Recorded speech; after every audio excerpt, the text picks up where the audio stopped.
Voilà, c'est bien cadré. Alors, on va vodker puisqu'il y a la vodka. Je ne parlerai qu'en présence de... Voilà. Très bien. L'Echaim et l'Ivracha. Alors, l'Echaim et l'Ivracha.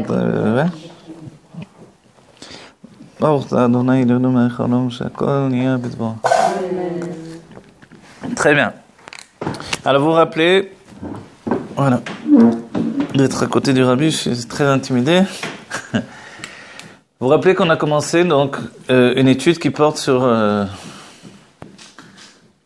les écrits du Harizal selon la Chassidut, les voies de la Chassidut. On ajoute que d'après la Chassidut Chabad, ou la Chassidut en général, il faut également étudier le Ramak Rabbi Moshe Cordovero.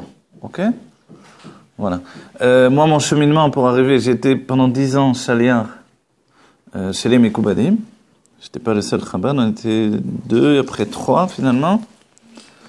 Donc ma shlichut, elle a toujours été un peu particulière, pas une shlichut dans l'action tellement, mais plus dans l'enseignement et dans l'enseignement en fait. Voilà. Depuis le temps, vous avez commencé par être Mekoubalim. Ah, mais c'est ça ce que je voulais. Ah, comment c'est passé? C'est comme ça en fait. Comment on devient Mekoubal pour moi? Alors, je suis un Mekoubal parce que la Chassidut Chabad, merci beaucoup, nous sommes tous des Mekoubalim. Mekoupalim. Mekoubal, donc, c'est-à-dire étudier la Kabbalah. Ce que l'on dit Mekoubal, ça veut dire étudier la Kabbalah. Voilà. Non, moi je. On dira je vais étudier la Kabbalah ou. Ah non, c'est simple. Alors, je vous le dis en vitesse, voilà. Comme introduction à nouveau pour le cours. Pour moi, quand j'ai commencé à étudier la Chassidut Chabad, j'ai bien vu que le langage était le langage de la Kabbalah.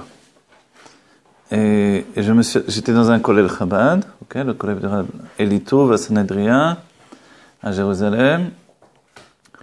Je me rappelle, il y avait le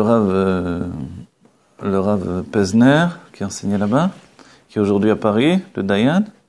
Il nous faisait un cours des mamarim ouais, il nous faisait des cours. Il a pris la place de son père. Ouais, voilà, il nous faisait des mamarim du Rabbi.